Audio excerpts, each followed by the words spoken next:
Live from New Delhi, you're watching DD India Live, India's voice to the world. I'm Prasar Bharati. Coming up in the next 30 minutes. India's President Draupadi Murmu inaugurates International Conference cum Exhibition on Aerospace and Aviation in 2047. Israel's chief military spokesman says Israeli troops will hit Hamas targets wherever they can find them.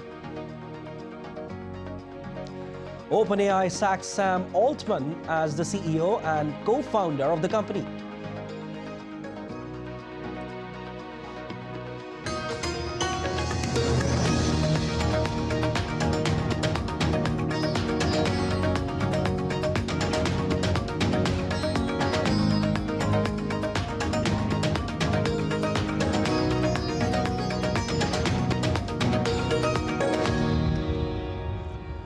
India's President Draupadi Murmu inaugurated the International Conference cum Exhibition on Aerospace and Aviation in 2047 held in the national capital New Delhi today. The two-day exhibition commemorates 75 years of excellence of the Aeronautical Society of India. It included the release of compendium on India's 75 years of aerospace and aviation journey, as well as the Vision Document 2047. Around 200 industries and MSMEs, including more than 75 startups, to showcase indigenous capabilities at the exhibition. I have been told that this conference is a milestone in the boundless world of aviation, showcasing cutting-edge and pioneering technologies and visionary insights into aviation industry's future. I am happy to know that some of the highlights of this conference include issues such as green initiatives by aero industries, the impact of artificial intelligence, robotics, and machine learning of avionics, human capital development and infrastructure growth, empowering women in the sector, and encouraging startups for creative disruptions. Addressing the event, President Murmu highlighted India's space mission achievements. Whether it is the fate of successful completion of the Mars mission or showcasing the end-to-end capability in safe landing and roving near the moon's south pole, a place considered beyond human endeavor, India has proved that it has the willpower, potential, and capacity to accomplish what it sets out to achieve. Indian Minister of State for Science and Technology, Dr. Jitendra Singh, who was one of the guests of honor at the Aerospace and Aviation in 2047 exhibition, hailed India's aeronautics journey.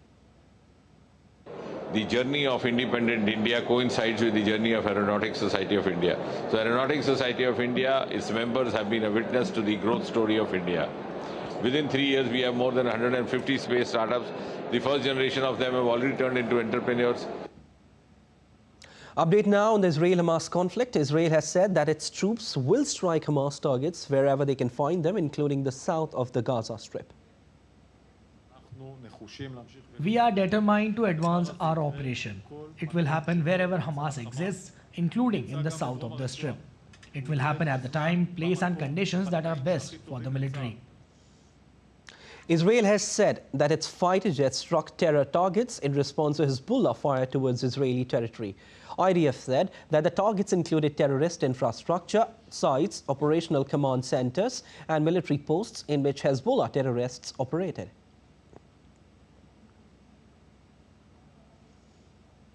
And the first consignment of fuel entered Gaza from Egypt late on Friday after Israel agreed to a U.S. request to allow limited deliveries to end a communications blackout that has halted 8 convoys for the 2 days. The U.S. government has said that the agreement amounts to around 140,000 liters every 2 days, 120,000 of which will be used to fuel aid vehicles and other humanitarian efforts, with the remainder to power communication networks. Meanwhile, telecom services have been partially restored in Gaza after the entry of a limited quantity of fuel through UNRWA. The War Management Cabinet responded to a special request by the United States to provide 2 tankers a day for the wastewater treatment facilities in the Gaza Strip. which are facing collapse due to the lack of electricity and the lack of ability to operate the sewage and water systems operated by UNRWA. The Israeli army on Friday released footage of what it said are shoulder-fired missiles, mortar shells and weapons located inside a kindergarten in Gaza. According to the information provided by the army in its Telegram post, its troops located dozens of mortar shells that were hidden by Hamas in a kindergarten in the northern Gaza Strip. Earlier this week, at Gaza's biggest hospital, Al-Shifa, Israel said its forces had found a vehicle with a large number of weapons and an underground structure it called a Hamas tunnel shaft. Just hours after ChatGPT maker OpenAI CEO Sam Altman was ousted by the company's board, the news came that the company's co-founder and president Greg Brockman would also be quitting role. Brockman announced his departure on X. OpenAI earlier also announced that Brockman was supposed to step down from the board's chairman role.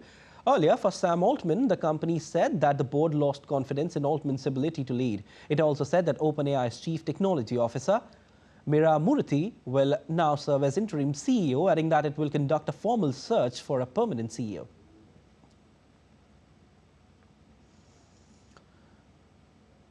And the White House accused Elon Musk of repeating a highly anti-Semitic lie on his social media site X this week, calling it an abhorrent promotion of anti-Semitic and racist hate that runs against core American values.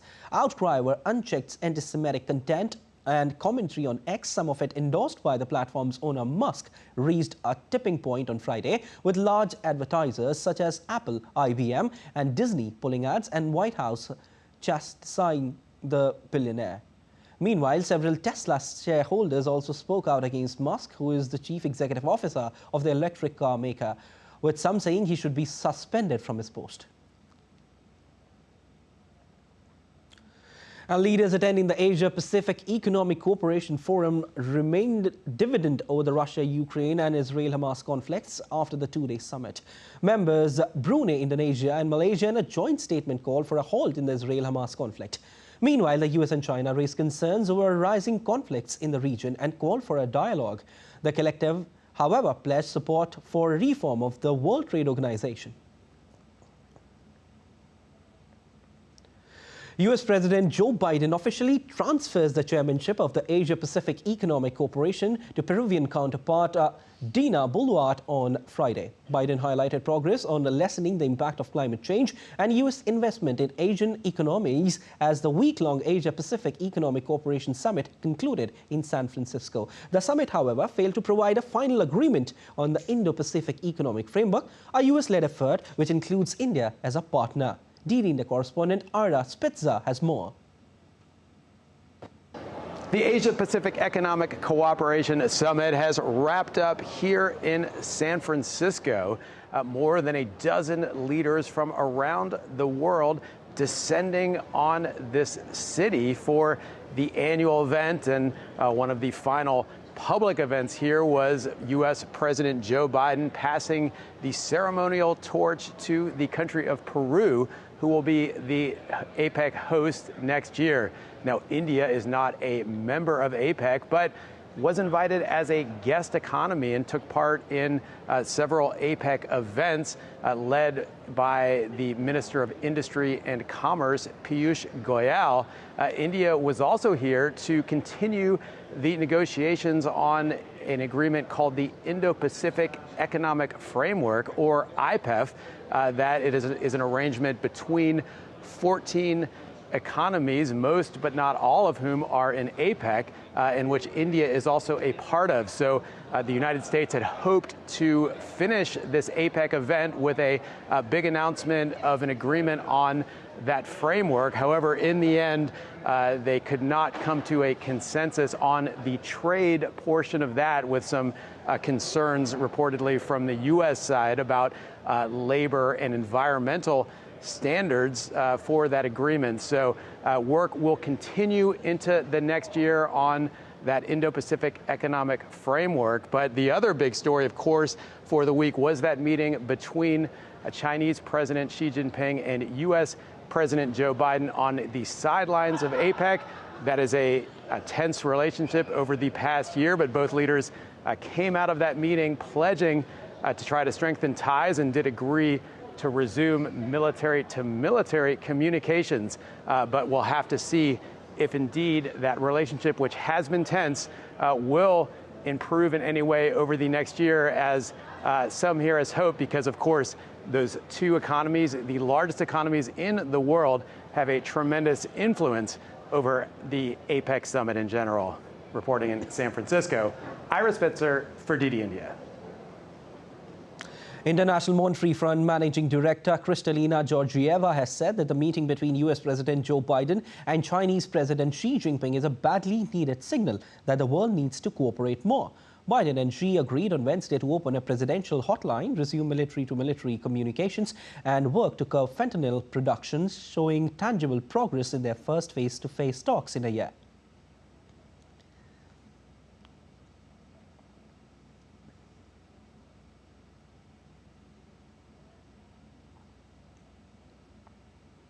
It sends a signal to the rest of the world that we must find ways to cooperate on those challenges where no country on its own can succeed. And it is important at a time when geo-economic fragmentation has indeed deepened, with negative consequences for the prospects for accelerating growth. We see two very important outcomes of this meeting. The first one is just the signaling effect it has. And I heard it in the room, I heard it in the corridors. It is received very positively. And the second is discussing some of the most pressing issues, especially climate, given that we are now days away from the start of COP28, reinvigorating a sense of urgency to work together is certainly very timely and very important. Still to come on this edition of DD India Live. In Russia-Ukraine war, both sides claim to have attacked one another. Stay tuned for more.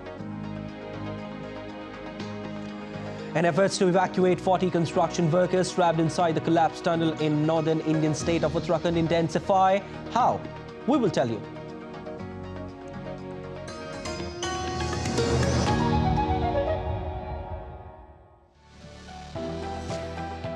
Turning crisis into opportunity, transforming ideas into action, stories of real change, tales of sustainable solution. This series is going to tell stories of such changemakers. Watch Changemakers on DD India.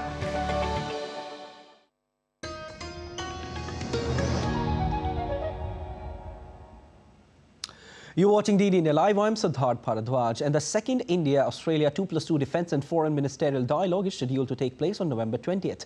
During this meeting, Indian Defence Minister Rajnath Singh and External Affairs Minister Dr. S. Jaishankar will hold dialogue with their Australian counterparts, where they will discuss a wide range of strategic defence and security issues. Rajnath Singh will have bilateral meeting with Deputy Prime Minister and Defence Minister Richard Marles, whereas Jaishankar will hold the 14th Foreign Ministerial Framework Dialogue on 21st of November with Foreign Minister Wong. The 14th Foreign Ministerial Framework Dialogue will take stock of cooperation under the Comprehensive Strategic Partnership and exchange views on regional and global issues of mutual interest.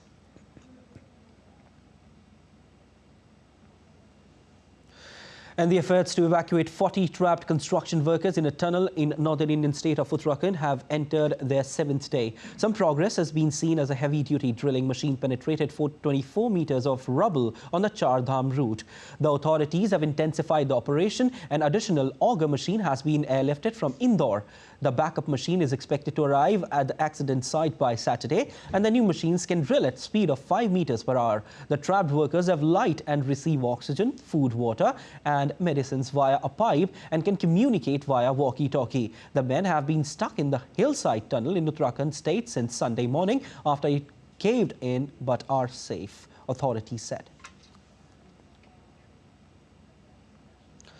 And the latest in the Russia-Ukraine war, both sides claim to have attacked one another. While Russian air defense forces say that they have shot down 3 MiG-29 fighters from the Ukrainian side and intercepted 22 HIMARS rockets and 198 drones.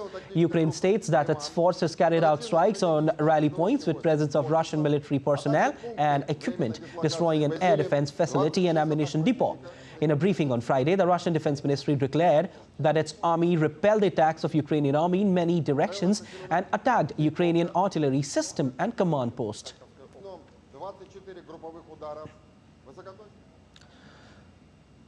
Finland ordered the closure of 4 border crossings with Russia as the government sought to stem an influx of asylum seekers that it says was caused by Moscow.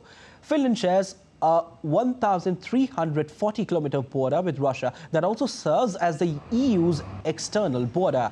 According to Border Guard, about 300 asylum seekers have entered Finland this week, most of whom are from Iraq, Yemen, Somalia and Syria.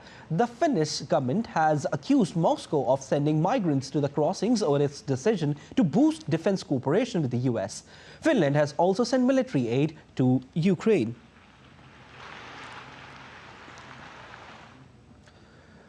The International Court of Justice has ordered Azerbaijan to let ethnic Armenians who fled the Nagorno-Karabakh region in September return and ensure the safety of the remaining Armenians in the enclave. However, Azerbaijan's foreign ministry says it has already pledged to ensure all residents' safety and security regardless of their origin, and also that it has not forced the ethnic Armenians to leave Karabakh. Almost the entire Armenian population of Karabakh fled after Azerbaijan attacked the enclave earlier this year.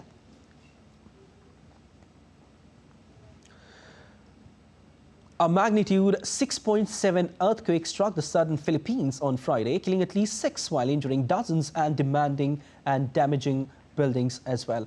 Local disaster officials say research operation is going on for 2 other missing people. The offshore quake struck off Mindanao Island on Friday afternoon at depth of 60 kilometers. The Philippines lies in the Pacific Ring of Fire, where volcanic activity and earthquakes are common.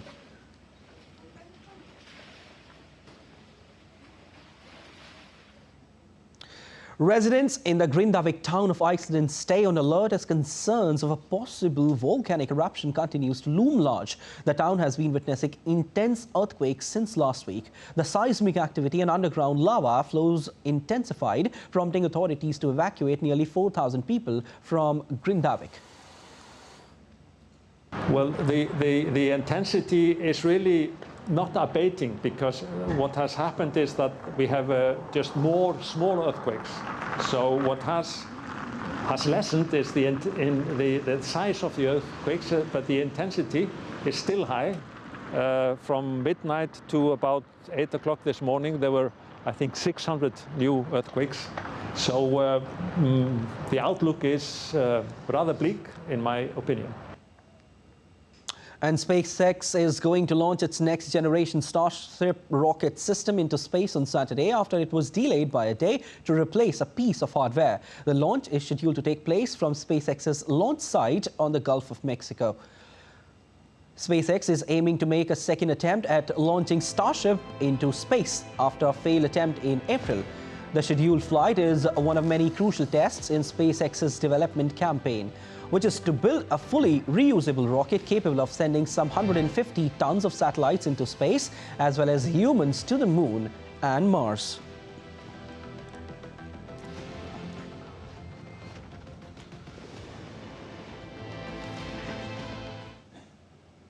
Time now for sports, and India will face Australia in the final of the ICC Cricket World Cup 2023 after the latter beat South Africa by 3 wickets in the second semi-final at the Eden Gardens. Let's take a look at India's journey in the tournament so far.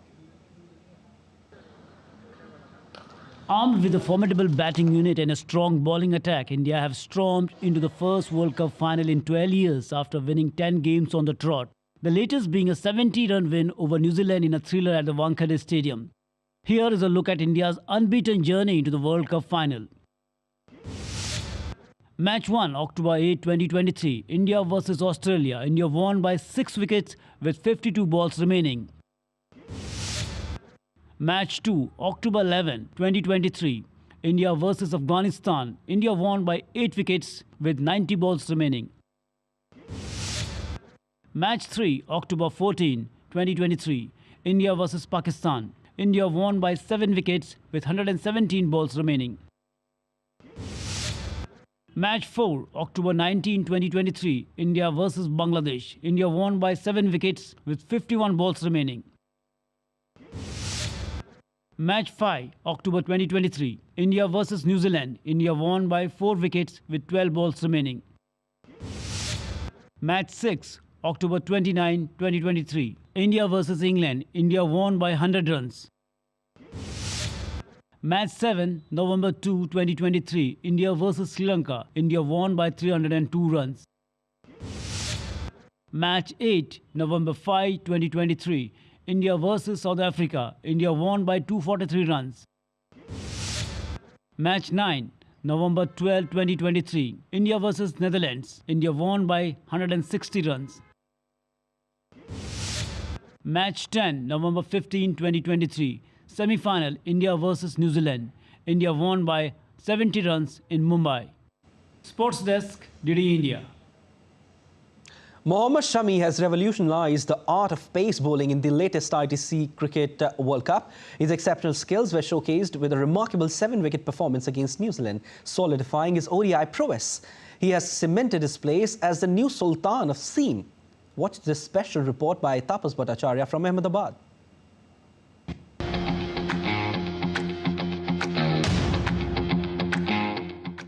In cricketing world, there is a new Sultan of Seam, Mohammad Shami, the man who has redefined the art of pace bowling in this edition of ICC Cricket World Cup. His unparalleled artistry on the field is exemplified by a remarkable feat, a 7-wicket haul against New Zealand, providing undeniable proof of his prowess in the ODIs. Denied a place in the first 4 matches, he has zoomed to the top of the bowling chart with 23 wickets in 6 games. It's difficult to tame him once he gets to the wicket-taking mode. Shami's secret weapon lies in the subtlety of his craft. A symphony of skill unfolds as he executes a fluent run-up, a gradual acceleration and a timely jump, the essence of his impeccable action. What sets Shami apart is not just the seam position but the thinking bowler's mindset. With the precision of a surgeon, he consistently attacks the stumps, leaving batters grappling with the dilemma of taking calculated risks. Shami's accuracy, vividly illustrated by his enthralling battle against Ben Stokes, is a spectacle that keeps fans on the edge. As India aims to quench their ICC trophy thirst, all eyes will be on Shami, the maestro with the straightest seam and mind tuned for victory. The stage is set, the Sultan of Seam poised for glory. Will this be the performance that etched India's name in the annals of cricket history? The journey unfolds and the world watches in awe. With Tapas and Jaishankar, this is Tapas Bhattacharya from the Narendra Modi Stadium in Ahmedabad.